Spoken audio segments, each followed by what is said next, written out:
struggle stories and triumphant successes of business owners across the land. We are locally underwritten by the Bank of Sun Prairie. My name is James Kateman, entrepreneur, author, speaker, and helpful coach to small business owners across the country. And today we're welcoming / preparing to learn from Gail Johnson, the corporate relocation specialist and concierge director of Restaino Associates. Gail, how are you doing today? Hi, welcome. Thank you for the opportunity, James, to talk with you today. So yeah, let's start with right. This is gonna be fun because I've known you for, oh my gosh, a long time, and you've been doing this for a long time. Well, I've been in Madison for 17 years. So I moved here from the northeast corner of Iowa and got to know a lot of people. Do this job and others. Yeah. Very cool. So what is a corporate relocation specialist? So my role at Restaino Associates is, for over the last 30 years, they've added a value program, and it's the relocation division. And ultimately what we do is we take off the plate, will I like living in Madison? And we do that by offering no fee. So it's added value. And so there's a team of 3 dedicated professionals with over 30 years of experience. Wow. And we ultimately will email, learn a little bit about their criteria, what are their interests, their needs, have they ever been here before? We'll set up a tour. We will introduce them to schools and faculty and provide information if school is important for their family. If they have a significant other that is moving here and doesn't have a job, then we will take their resume and work with them and put them into our network, making introductions. I would say that's one of the fun things that kind of evolved here about the last 5 years. All right. Network that I've built, being able to connect people that are looking for a job. Mm-hmm. And then we also, on our team, Mickey will help people find rental. And so she's very well connected into the rental market, whether that's a rental home or an apartment, fit to their criteria. And then if they want to purchase a home, then we match them, introduce them to a Restaino realtor that's most knowledgeable in the type of home that they're looking for, whether that's a condo, lakefront property, they want to be downtown, they want to live rural. So it's an awesome, fulfilling position that gives you the opportunity to impact people in the most difficult time when, one, they're starting a new job, they're moving to a new city, and there's a lot of steps to the transition that we help them through and help them settle in to call Madison home.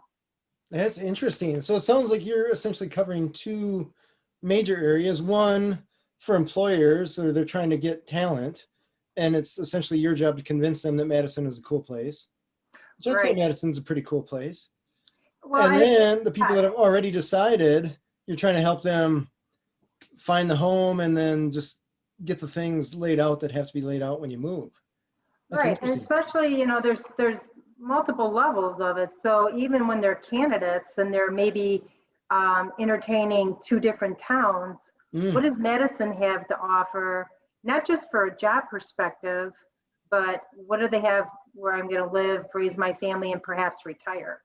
Sure. So you're talking about restaurants, food, entertainment, parks, stuff for the kids to do, schools, all that jazz?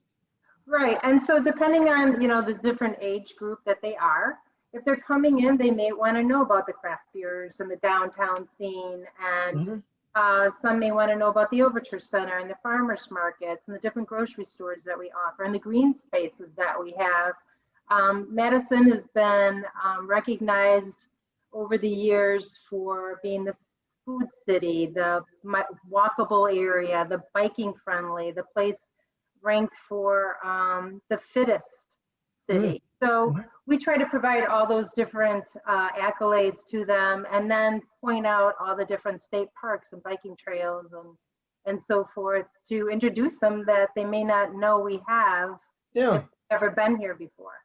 That's cool. That's very cool. I'm going to ask you the question that is always looming over my head when you talk about what you do.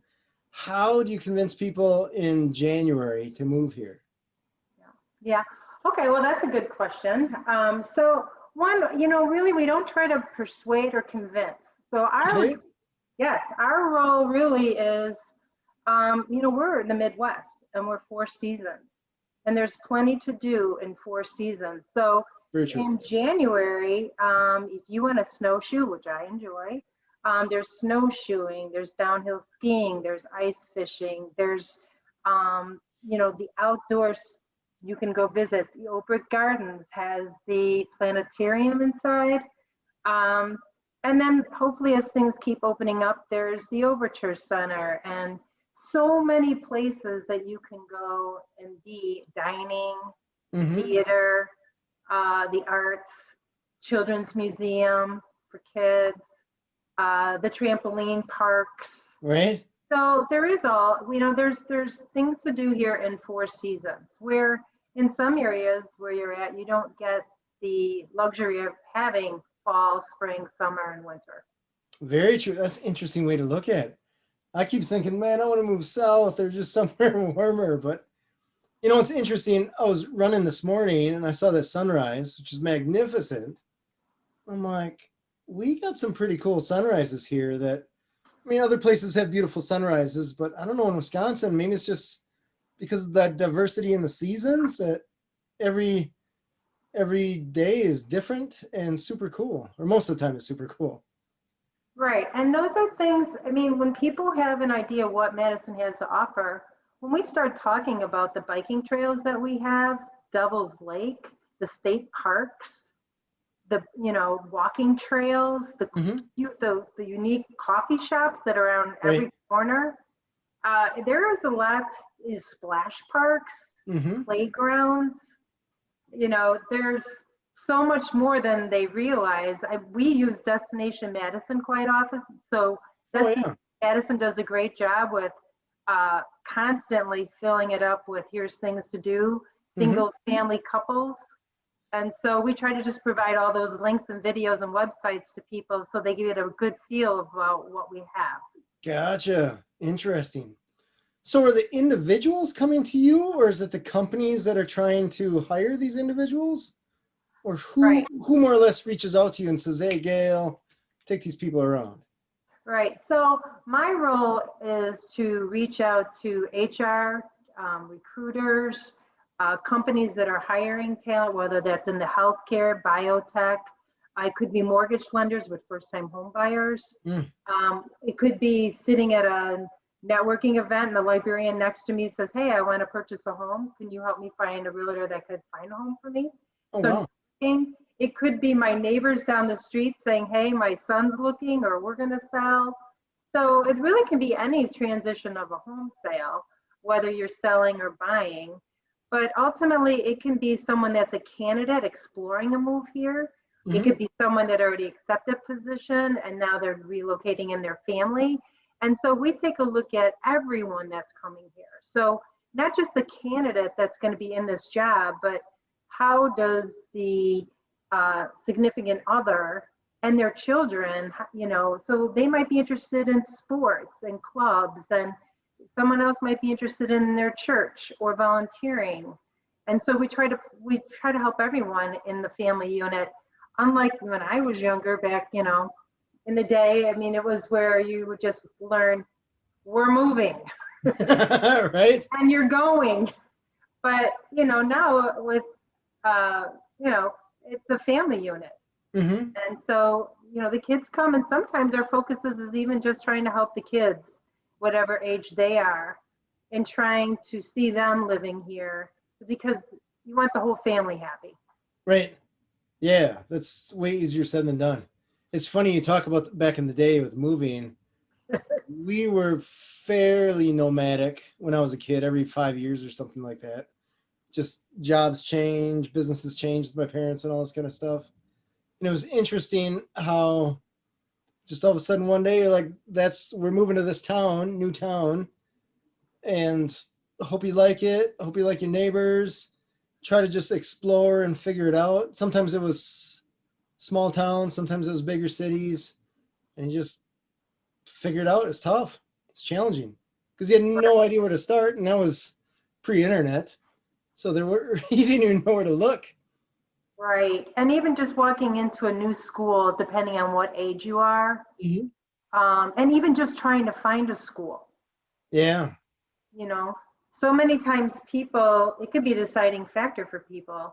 So if they're coming here and they have a special needs child, they want to know everything about what we have for resources. Mm-hmm. Or if there's a school and their kids have been taking classes in biotech, or they're really into a language or the arts or music, they want to know about these schools. Now, sometimes we'll get a dad that's really into football and they want to know about the football team. So, Sure. I mean, that's where we customize it to everyone. What is important to you? What are your interests and needs? And how can we make those connections? Very cool. Very cool. So let's downshift a little into what you have going on. How did you end up in this position? So Ron Restaino, when we moved here, we sold newspapers in the northeast corner of Iowa, moved here, and I used to sell advertising over at Restaino and Associates, a newspaper print. Oh, wow. And I remember Ron Restaino saying to me, "You'd be a good realtor." And I'm like, I don't even know this area. I don't know the first thing about real estate. But over the years, he had purchased ads. I was in newspaper and magazine and then television, and got to know different people at the real estate office, and I liked what they were about. But one day the position came open and I interviewed for it, and 11 years later I'm enjoying the ride. So Wow. yeah, 11 years. 11 years. That is impressive. That's extremely impressive because we're hiring and I'm seeing resumes where people are putting jobs down that they've been at for less than a week. So Wow. I love seeing people that have been at jobs for a long time because they get the groove, there's a loyalty there, and presumably they like what they do. So that's super awesome. Yeah, well, I tell you, the thing that aligns with me is, when you're picking a career that you want, first know what your beliefs and your values are and what do you really enjoy. And I really liked when he said you're out in front of people. Mm-hmm. And I really liked how I could impact people because I had relocated here and I would have loved to have had people directing me on schools, where to live. I would have loved to have known what all the city had to offer because I had to unpack that by myself. Mm. And there was many trips here, visiting and coming back. And so I like the fact that I get to work with people. I am a person that likes to work with people. I'm curious about people and their stories, their experiences. How did they get to where they are today? Mm-hmm. And, with this job, as I hear people are like, hi, they just hired for instance, a director, and she's moving in from wherever state she is. I then become the FBI agent trying to find them. And so then I'm emailing and figuring out, and then I tell them what I do. And the response back is like, oh my goodness, you have just taken so much stress off of me. Right. Because we don't know the first thing, where to even begin. And that just feels so good. And then you really help them through every step of the way and to settling in. We even have a settling in program so that they can get to know the community, because they're in there working. And if you're here, we want you to know, hey, there's farmers market, there's art on the square, there's concerts on the square, so we're constantly like, oh, you told us when you moved here, you love hockey, the Badgers are starting to play. And so we fill them in on, here's what's going on. And they're like, thank you, we're still unpacking boxes and we want to get out. Bonnie, that's cool. Yeah. So I gotta say, I've met a lot of real estate agents, but I've never come across a company doing essentially what Restaino was doing in this regard. So is this a new thing, or is this specific to you guys? Or I guess just tell me about that, because I've never met anyone that is really doing this whole corporate relocation thing. Right. Well, I don't think, it takes a commitment. And I will say Ron has really supported this division to make it happen because he allows me to attend the Greater Madison Chamber, the Downtown Madison, the different Chamber of Commerces, and invests quite a bit for me to be networked. Mm-hmm. Within that network, the GMA SHRM and there's so many, as you well know. Oh yeah. places, the network in Madison. And to be able to build that network of trusted partners, and you do that by helping them, which they want to help you. Mm-hmm. And when I have someone that comes in with a need, I have this great network to reach out to. And that doesn't come on your own. That comes to the support of our broker. Gotcha. Okay. And the training that goes on and the family that's built within our organization, I mean, we're there to support one another. Mm-hmm. So also I'm the concierge director. And what that means is, you know, over the years, we would have someone like, I need a VA loan, or I need a physician's loan, or who do you recommend for a mover? And I'm like, I don't know, who do we recommend? So in this network, again, you know, I reach out between our realtors and the network, like we have built up probably 77 different categories of who are our painters, who are our movers, who are our renters. Wow. Yeah, who can power wash someone's house, who can put on a screen porch, who can go do mold remediation, I mean, who's an electrician, and we can provide all that. Very cool. And so and especially for people that relocate in, they don't have a network. No. So when they come here, like, who could clean my house, or who could paint these walls, you know, who can make our touches into this house, and you become this trusted voice for them. Mm-hmm. And so that's been fun to compile this list of our professional, certified licensed professional providers in the Dane County area that ultimately have the last touch a lot of times to our clients.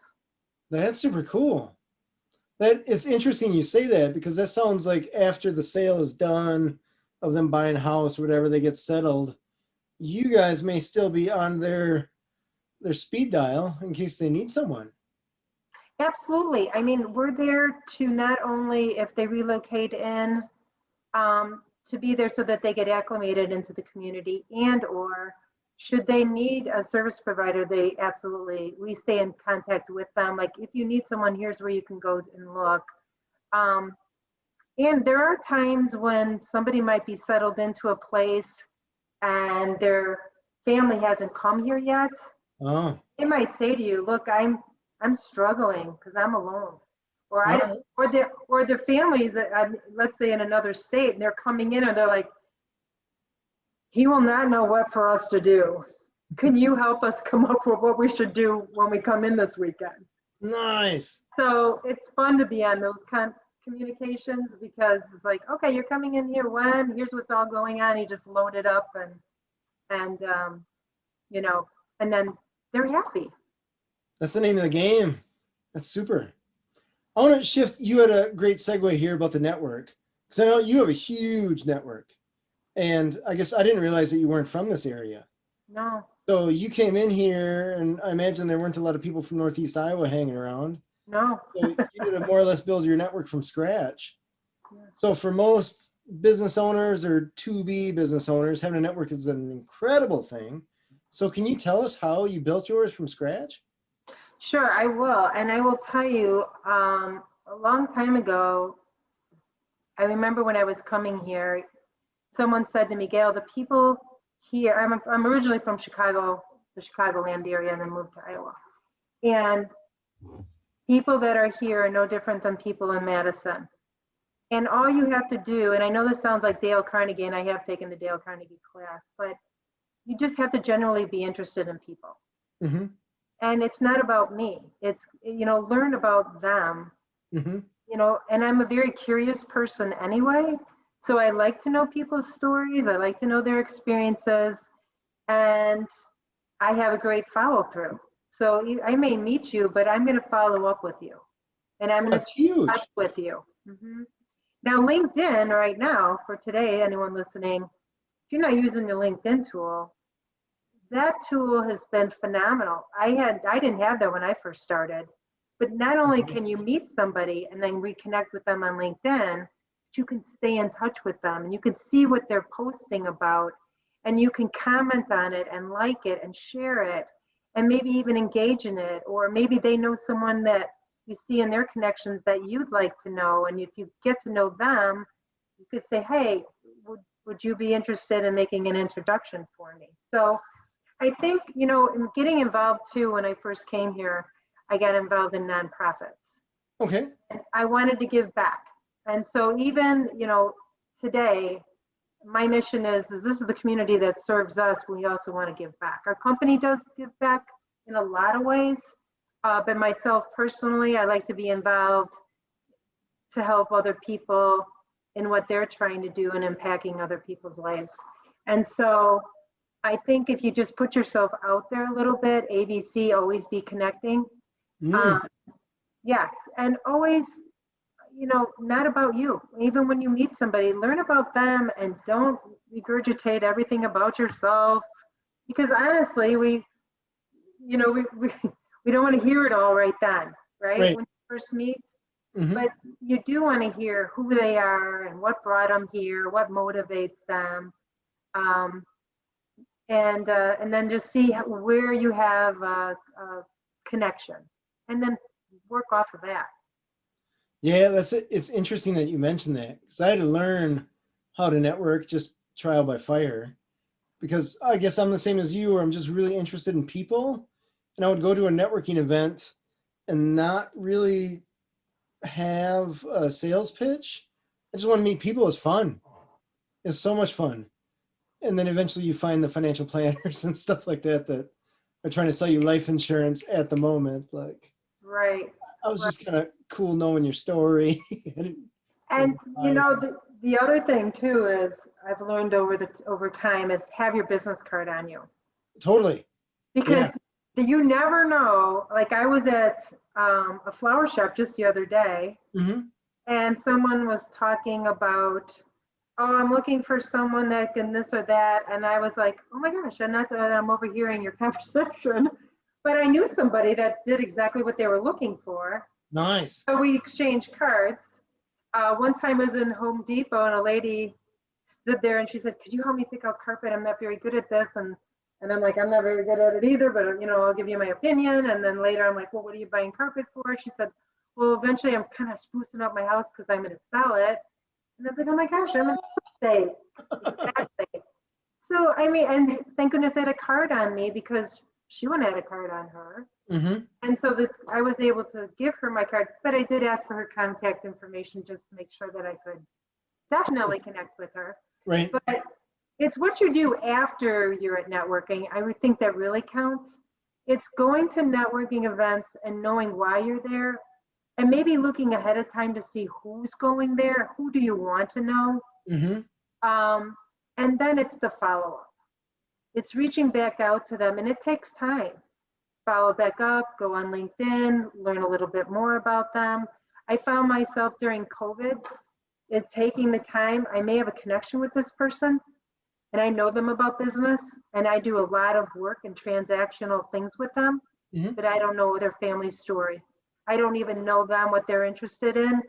So I really took time this year during COVID to do 2 or 3 a week. All this is I just want to have coffee over Zoom and get to know just who you are. Oh, that's cool. And I can't tell you how much I learned about people and their story Hmm. that, and it's, to me, that was a game changer. That's cool. It's interesting you say that because I was going through LinkedIn. What was I looking for? I forget what I was looking for, but I'm like, I got a huge network. Someone's got to be able to know someone or something, whatever it was. Something to do with commercial property, whatever it was. I was just going through the list and I'm like, I haven't talked to this person in 3 years. I haven't talked to this person in a couple years, whatever it was. And so that just rabbit hole evolved into me just sending emails like, hey, how's it going? Haven't talked to you in a while, just checking to see. And it was interesting how many people had switched jobs or had started a new something or other. One guy I found started a whole new business that was a 180 shift from what he was doing before. It was cool. Yes, And I would never, like, it didn't even dawn on me yes, without trying to pursue my network to even explore what do they have going on. right. And those things that you do in that moment mean so much to the other person. Mm-hmm.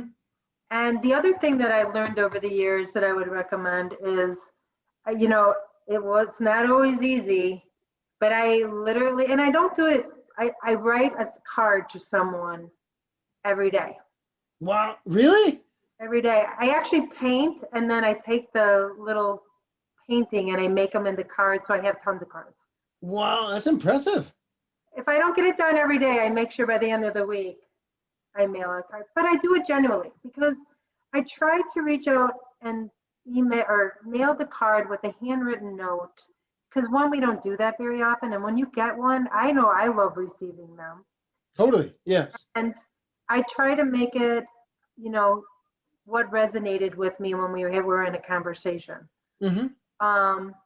And again, you know, it's just another way of showing that you care.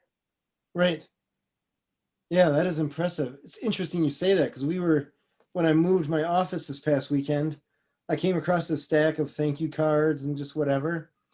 And man, I was trying to purge, but I could not get myself to get rid of those things. Good for you. I felt so cheesy, like we're moving a lot of stuff. Like we need to get rid of some stuff, but I could not get myself to do that. I like them hung up by my desk. It was cool. It's just a reminder about why you're doing what you're doing. Yep. And I'm glad you kept them because there are times that I regret that I didn't. There's one that sticks out to me. So when I was at the newspaper office, I wasn't there very long, and the post office was close to my office. And so in the morning, sometimes when I would do whatever I was doing, I would just zip over to the post office. We had a box there. I'd get either the mail or whatever, and I'd drop off whatever I was doing. And this one lady, I saw her on the way there. Nothing of it, knowing me, because I think this was more of my mother. I was just like, good morning, you know, like little Miss Bubble, right? I probably had my coffee, whatever. And, you know, whatever I said, and then went back to the office when I was working. And later that day, I came back to the office. It actually was the next day. And there was this receptionist at our front desk said, this lady dropped this note off for you, and she thinks that you work here. And when she handed me the note, I read it, and I'm like, oh, that was totally you. And I'm like, okay. So I read this little note, and it said, how joyful you were just to say hello and share your smile with me when she was having a hard time, whatever happened. And that meant so much to her. Wow. And I wish I would have saved that because that small gesture made an impression to her to even write a note and try to find me and leave it at the office. That's cool. And that to me I think that's one of the things that sparked me to think a little note goes a long way. Mm-hmm. That's interesting because that speaks volumes about you, but it also speaks volumes about the rest of the world, right? Yeah. Like that when somebody smiles and says hello, that we're like, whoa, that's right. cool. That's very cool. Right. How do you find the time to handwrite a note every single day? That's cool. I don't do it every day, so I try. I mean, there for a long time, I did that's how I ended my day. Oh, very cool. At the office. My last thing I tried to do was stop, close everything up. What am I going to be doing tomorrow? And then who today do I want to write a note to? And I said I keep a lot of cards in my office. So sometimes I don't, and I don't like that I don't. I think it's just something that I like to do. Although I will come up to people and they're like, hey, I know you write notes. I heard you write notes, and I don't think I ever got a note from you. Oh, no. I'm out of stamp. You got to be careful about that. Right. Yeah. So, but it's a good way, you know. I had someone give me this book a long time ago, and it was The Miracle Morning. All right. And it is, it's a life changer. Wow. And this book gives you, and you don't have to do everything in it, but this book kind of gives you recommendations on how to begin your day. But then I ended up in time doing how to begin my day, but then also how to end my day. So I call it the bookend. And it's like starting your day with you sleep for 7 hours, but you don't drink water. So wake up in the morning and drink some water. Mm-hmm. And, you know, maybe do some meditation or write, what are you thankful for? So I do my day of what am I thankful for, and end my day with what gratitude of my day. So it's kind of the bookend. And then the book kind of just gives you a little bit of a routine that becomes habit. Mm-hmm. And it's such a good feel start that I really miss it if something busts it up and, I don't get to do some of the things that I really look forward to in the morning. Mm-hmm. And then I recently read the book Atomic Habits. It was a book that American Family Dream Bank had as a book club, but I didn't get to do the book club with them virtually, Yeah. but I read the book. And that's creating your environment. So if you're on a diet, then have things like apples in front of you, or have things that you are like water, then have water all around or lemons all around. So Right. it's creating your environment in line with the habits you want to create. Oh, that's clever. So Instead of those hanging out are at the two good bakery. books to go back to back with. Yeah, that's cool. I'm gonna have to add those. I know I've heard of Atomic Habits before, and I've read The Power of Habit, which is a very good book. I recommend that to anybody. But yeah, Say more. well, that's Say cool. more. Yeah, say more on that book. On the Power of Habit was interesting because it's essentially talking about how we will either consciously or unconsciously create rituals or create habits. And it's essentially pointing out that you have a habit. If you consciously decide, your life will go a certain direction. If you don't consciously decide, your life will probably go a different direction. But either way, we're just habitual beings, so we'll get in a routine. And it's essentially pointing out the fact that you can decide to make a habit, to turn it into a ritual rather than it just kind of accidentally happening. So which is interesting with you talking about the morning stuff and the before you walk away from work kind of thing, that you have the bookends. That's very, I guess I hear stuff like that from a lot of successful people, that they have a very, I'll call it organized habit, that they know this is kind of triggering their mind to like, we're turning it on and now we're turning it off. And Right. I think it really helps people. Yeah. Oh, it's a game changer, I think. And when you say turning it on and turning it off, that just kind of segues my mind into learning to turn on, like for me with work, pre-COVID, it was leaving your home usually like 7:30 to get to networking, Mm-hmm. and then your daily activities, and then maybe there's a lunch client meeting or a lunch meeting, or then it's your daily, and then after work there was networking, and then Mm-hmm. you'd come home, and then later before I would go to bed, I would be checking my email to make sure I didn't miss anything. And then there's the nonprofits you're involved with and you're answering things. And I think I did that for many, many years. And it was really learning. I lost time in the calendar for myself. Oh, fair. Totally fair. And so I think one of the things of wisdom that people say, if you had to change something, what would you do? I say, watch your calendar and know that no is a complete sentence. Oh my goodness gracious. I could talk for hours on that. I have this little section in my book about the power of no and how it's easy for someone to ask you to do something, right? Do you want to be on this board? You're right. It takes them nothing to ask you, but if you say yes, you just committed hours, if not months or years of your life. And I Yeah. remember I was presenting to this group, and this woman was like, I can't say no. If my boss or, if somebody asks me a question, I can't say no. I'm like, you got to say no more than you say yes, so that when you say yes, you can actually be there and be present. Right. It was an Right. interesting conversation. Just like, Right. whoa, mind blown. Yes. It was funny. I met with somebody, they were a coach, and we were going over like, who do you know? Who do I know? And we were sharing leads. And then we kind of closed it out. We were going to have a drink afterwards. And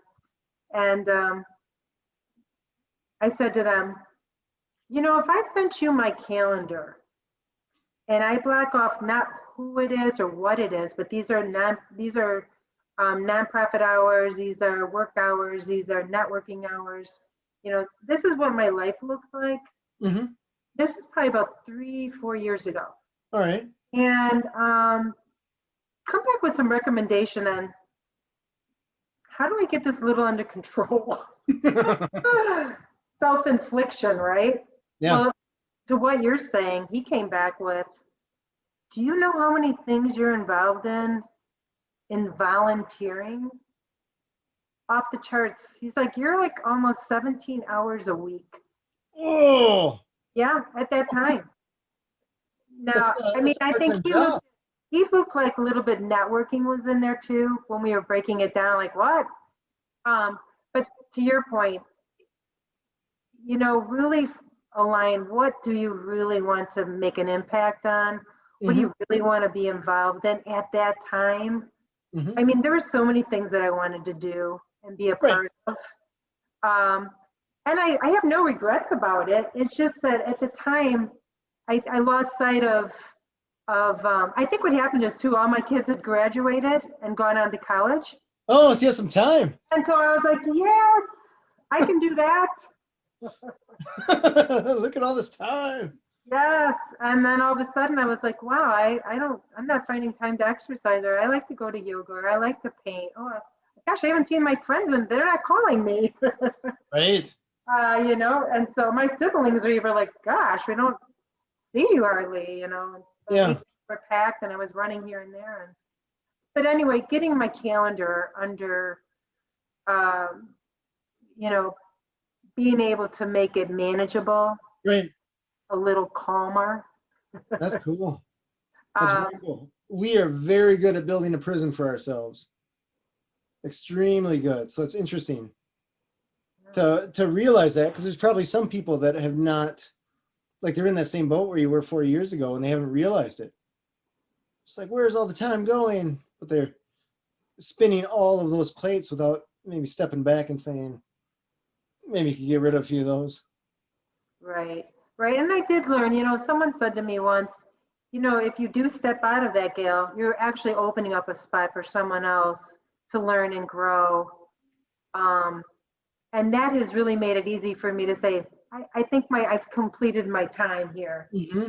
And now I'm going to help someone else step into this That's fair. opportunity. That's totally fair. It's Yeah. tough. It's tough because I think, well, any nonprofit would be lucky to have you, but in the end, if you are donating essentially so much of your time that you can't really commit to any one of them, or you're kind of spread out too thin, then it's tough to really complete what they want completed. Yeah. Although when I was on there, I did make sure I did. Nice. I just didn't have time for myself. Oh, that's And so then I took back and I'm like, okay. When I had given him my calendar, he's like, wow, you got to get this under control. And so, and then when people say to me, are you on Facebook? Are you on Instagram? I'm like, heck no, because I don't know where you find the time. oh, time suck. I'm not on there. I'm not on Twitter. I'm not on Instagram. I don't do Facebook. I don't, but I do like LinkedIn.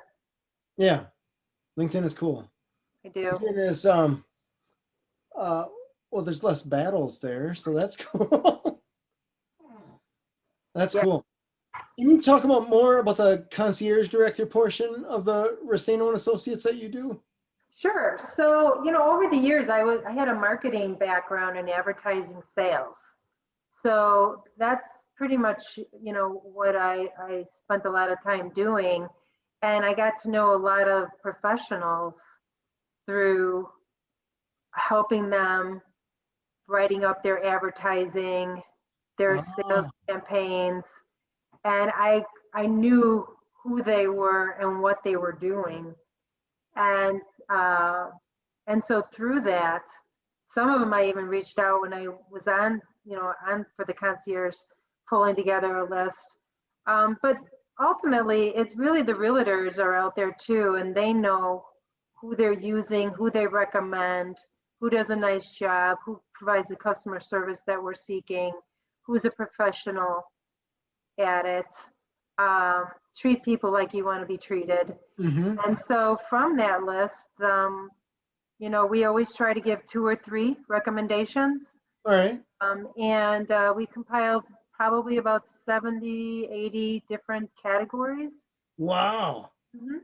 And then what we also try to do, we didn't during COVID, but twice a year, spring and fall, we have a networking event. And we invite the concierge with our realtors. You meet us, we meet you, and just kind of, we all get to know one another. Oh, very cool. So it's not just a number or a company name or something like that. You can actually place a face, and it's interesting because I imagine some stuff like that, if you're talking home improvement, generally speaking stuff, that there, when you have a face or a connection, a relationship with that person, inevitably there's going to be a problem of some kind, and you can get the real answer versus getting the canned or tap dancing answer that sometimes you have to deal with remodelers and stuff like that. Right. Well, Cool. for instance, we had HR director coming from Chicago. This has been a few years ago. Mhm. And he called me on a Saturday and said, their truck broke down and I don't have a window because I work on Monday. Can you help me? And I'm like, sure. So I called up, I knew who it was, called them up, and they're like, I wondered if I'd hear from you. That's awesome. And so I'm like, so what's going on? And she's like, we already have someone en route. We already had another truck coming. We're maybe going to bump 2 hours, maybe 3 hours. Please, I hope we can stay on your concierge. She was all worried about that. And I said, it's not the problem. It's how you react to a problem. And Totally. you handled it. And so I Absolutely. called him back and told him, and he said, just got off the phone with her before you called me. And everything was smooth. So it's really nice when you do know them, Yeah. because you don't, you're able to call them and say, you'll get to find out what's going on. And Mhm. they'll answer, Yeah. That's interesting because you have that relationship. And it's interesting because then you guys have some pull where you can just say, like, solve the problem. But Right. that's why they were on it already. Right. She was on it. And, I think that that's the benefit of when you do get networked. Hmm. You have all these different people that you can tap into. But then when you dive in and get to know them a little bit more and they know you, there's a lot of loyalty there. Fair. Totally fair. Yeah. This is definitely, well, arguably any business is a relationship business. And you can just get so much more done when people know you or know who you are, even if it's not crazy in depth, but you're not just some random person that called them out of the blue. Right. It was funny. During COVID, it was right at the start. I think it was March, maybe April, but I think it was March. And um, a co-space where you can rent office space Oh, yeah.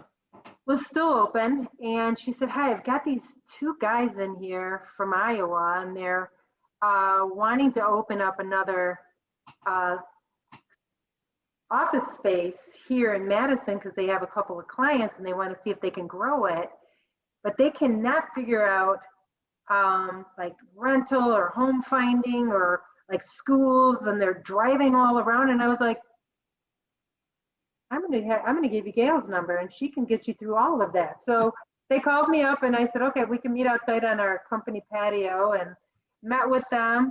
Long story short, not only did I help them load them up on what Madison has to offer that they took back to sell it to their owners to get to come here, they ended up opening an office. They both moved here. One's in rental. The other one, we're helping him find a home currently. Hmm. And his wife was looking for a career in the scientist field, where I contacted our recruiter, gave him the resume, those two connected, and she got a job there. Wow. Is that not just fulfilling, or what? That's super cool. Yeah. And then right now we're helping them, like, here's where the schools are that you're interested in and the proximity to where you were going to work. Here's the communities. And then our realtors touring them so they can get a feel of, here's what these homes are and the proximity to your work and proximity to your school. Nice. Man, you're a little angel for them. Yeah. So that was fun. That's cool. That's super cool. Yeah. What is your favorite part of doing what you do? Uh, you know, so many things are fun. I mean, I'm in this one networking group where one lady relocated in. She was a top executive, and I introduced her to this women's executive group. And about 3 years ago, she was the president of the organization. Wow. And yeah, and so she's like, and how I found out about this group was meeting Gail, who relocated me in. And that feels good. Like you see how they prospered here, because you can help them find their way. Another experience was, I remember about 5 years ago, Jamie Fuller, he's the owner of Chick-fil-A, was moving here. And we helped him, and he's like, can you help me meet people? Like, we really want to get engaged in the nonprofit world. What do you recommend? And so I would meet with him and go like, here's this, here's that. And it just kind of helped him fast track getting to know people. Now he's on the Salvation Army, I think, and he's involved in all these different places, and I see him there. And it's just neat to know that at the beginning when he was here, he got to help them, guide them through it. They don't have to try to figure it out on their own. Yeah, it's probably fast tracking to getting stuff done rather than just them piecemealing stuff or apprehensively looking, I suppose. Yeah, cool. yeah. So what is your favorite thing about Madison? For me, with the Four Seasons, outdoors, All right. space. I love trails, walking, snowshoeing, biking. So and I love the farmers markets. I like the coffee shops. Yeah, I enjoy all of that. That's cool. Man, How there's about no you? shortage. What's that? How about you? Oh, wow. State Street is always cool. I really liked Madison when we first came here. We've been here 21 years. And I liked that there were kind of touristy things you could take people that were visiting you to that were still interesting for me as a tour guide, so to speak. Like the Capitol is always cool. Ella's Deli was cool. Little stuff like that. But the bike trails, we just recently got into mountain biking. Like aggressive, maybe not psycho mountain biking, but fairly aggressive mountain biking. I had no idea that they had all these trails. Yes. And so that's super cool. Yes. Yeah, I would say the friendliness. We still have that Midwestern friendly, I guess, Yes. for the most part. So that's cool. When I first came here, I was told by a boss of mine that you will never be bored in Madison. You may go broke entertaining yourself, but like there's concerts all the time. There's comedy. I'm like, if you want to see people any day of the week, you can find a place. That was pre-pandemic, so I'm sure that'll come back. But yes, yeah, all of that. And even as you were talking, like even the union. Yeah. Yeah, the union is cool. We didn't know about the union until I don't know, a few years ago. We always like, what is the union? What is the union? It never dawned on me that it was anything but I don't know. I had no idea. I didn't picture a bunch of cool chairs, outdoor beer garden on the lake. That is not what I connected to the union. Right. And see, that's why we help people. Like we'll mail them each month, like here's things to do when this is the summer season, the fall season. It's so fun too when you talk about here's supper clubs. Yeah. When people move here, they're like, what's a supper club? Oh, really? They don't know. What's an old fashioned? What's a cheese curd? That's funny. My mother and father-in-law out of Minnesota didn't know what a cheese curd was. Yep. They got a Minnesota. You're like Wisconsin Junior or Minnesota Junior, one of the two. Right. Interesting. Right. But see, that's the fun of it because then you explain what that is and fish fries on Friday. And so then for sure in the summer, all the activities around the Capitol. Oh yeah, always something going on. Right. That's what Madison has made our jobs easy. I suppose that's true. How, I guess in the 11 years that you were doing this, was it 11? Yeah. I guess what have you seen change over the course of that decade plus? Well, mobility this last year is going to be interesting. Mhm. So as you all know, I mean, as you recruit and do what you do, mobility has opened up during COVID where we had people that were hired, but then they were told, but our office isn't open. So you can work from where you're at, or you could relocate in. And Oh, some were like, no, we're going to relocate in. And some were like, yeah, I think maybe I'm going to stay here and we'll see how all that goes. And then, I'll relocate in. hmm, Um, so I think the mobility of working remotely, it's going to be interesting to see how all this unpacks, yeah. to see what will the workforce look like. Will it be a hybrid of virtual Hmm. um, and in office? Yeah, it's tough. I would love to say that I have an answer there, but I do not.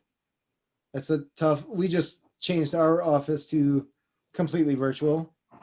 I gave the crew the option to come back and nobody wanted to. And they're doing arguably better remotely than they were in the office, which I would have never guessed. So I'm like, all right, I guess we're running with this. And it's working out really well. Right, and we do hear that. I mean, uh, you hear that. I mean, you hear during COVID we were all in the same storm, Hmm. but definitely in different boats. Totally. The younger people were trying to manage young kids at home, which Hmm. probably is still going on. Whether that looked like daycare or school on a computer, I can't even imagine. No. And we had elderly parents that were in a nursing home. One was living on their own. So we had that on the other scale of helping elderly. And we needed to stay safe because we were going to be around them. And everyone had, some people worked remotely and were completely by themselves. Hmm. How do you engage with the workforce from remote and keep your culture and keep Right. communication? How do you know what's going on with someone personally right now Hmm. unless you ask? Right. Yeah, it's keeping the culture that was the biggest. I feel it was the biggest challenge for us because culture is just going to happen if you don't.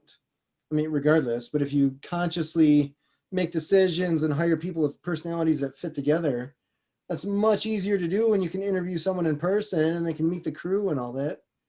Now we're relying on Zoom, which is it's okay, but I don't know if it's necessarily a 100% replacement. But so far, it's going well.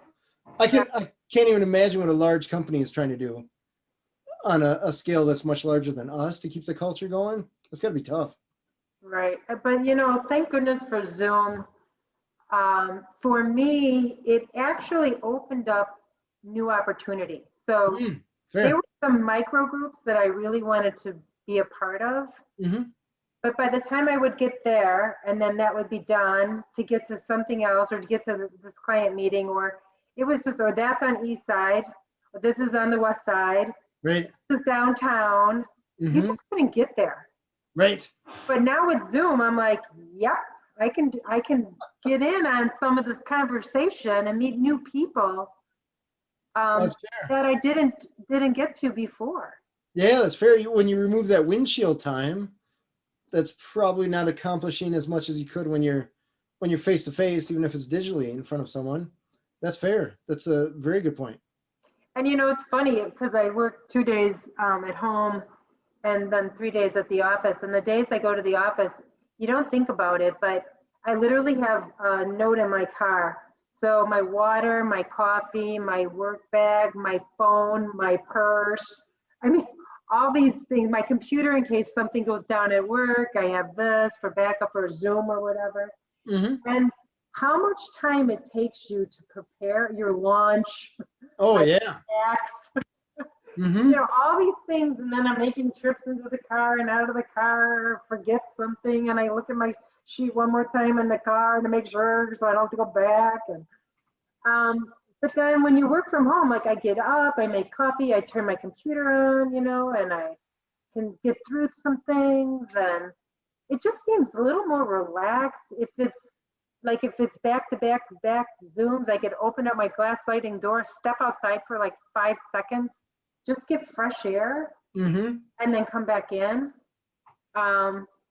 It's, yeah, I think there's a lot to be said. I wonder if it's gonna turn into a work-life mix. Maybe. Because I don't know if balance has ever been correct, if you can balance the two, but I No, wonder if we're just gonna learn to mix them together. that's fair. Yeah, I would think so. And it's interesting because it's not something that I would have thought that could happen. I was adamantly opposed to having people outside of the office. So I thought it's way easier to manage when they're in the same building. It's way easier to form a culture. It's way easier, I thought, to cover if any hazard comes along. Like we had multiple pipes of internet coming in. One of those goes down. We have another one. It was backups upon backups so that we could always answer phones for people. And now people are separate. So if one person's internet goes down, it doesn't affect anybody else for the most part. So it's interesting how I was so against it and it's actually working better now. So Isn't that something? yeah, it's crazy. It So forced the hand. totally forced the hand. Yeah, and it's a positive thing. Yeah, and even from that, like, I even thought of who are the people I still really want to stay around? Mm-hmm. Who's my core? Mm-hmm. And so I just emailed them all and I said, okay, why don't we just do our own network? I'll organize it. We'll have this type of same format we used to do when we would see each other, Nice. And we resumed right on through it through COVID and continuing on now. And it's actually stronger because nobody misses because no one has the drive time. I can't because I got this. I can't because I'm going to have a meeting, this, or I've got that. Now it's like everyone can make it. Very cool. Well, that alone is huge. Mm-hmm. I like it. Cool. Yeah, and what's neat is they all share they share insights in their industries that I'm not thinking about, how it affects all of us. Yeah, I have a group that I meet with every month that's like that as well. It's interesting to get other people's perspective. I got a friend in retail and then another one that's still in B2B, but just in a different realm. And it's interesting, like when I talk about my hiring pains, then I talk to the person in retail, I realize I don't have any problems. She's got problems. So it's just interesting to get that other perspective, and then they can give you their perspective or their opinion on what you have going on, different ways to grow. So yeah, very cool. Yeah. Very cool. Well, Gail, before I leave you here, is there anything that you would like to leave with us or something that you wish I would have asked you? No, I think you did a great job. I didn't really know if I covered everything you had hoped for. So. Oh my gosh, we're just chilling here, learning about all that you have going on. It's impressive, all that you're doing for people. Yeah, well, we enjoy it. I'm glad to have the opportunity to get to do what I do, and I love what you do because I will say calls on calls is important because when we need somebody, especially realtors, we're probably maybe the worst because when someone needs something done, we live in a world of we want it right now, and that person needs to answer their phone. Yes.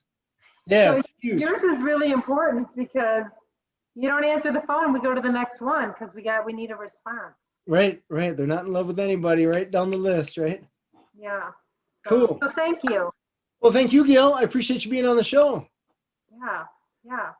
Awesome. This has been Authentic Business Adventures, the business program that brings you the struggle stories and triumphant successes of business owners across the land. We are underwritten locally by the Bank of Sun Prairie. If you're listening to this on the web, please give a thumbs up, subscribe, comment, and of course, share with all the other business owners or potential entrepreneurs that you know.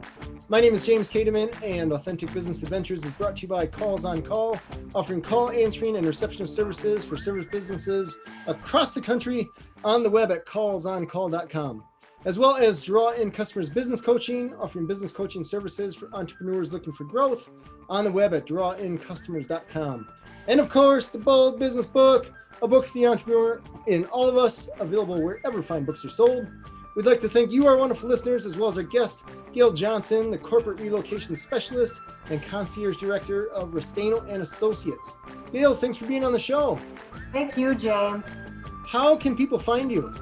I guess the best would be if you look me up on LinkedIn, Gail Johnson, Restaino, Or they could email me, gail@restainohomes.com.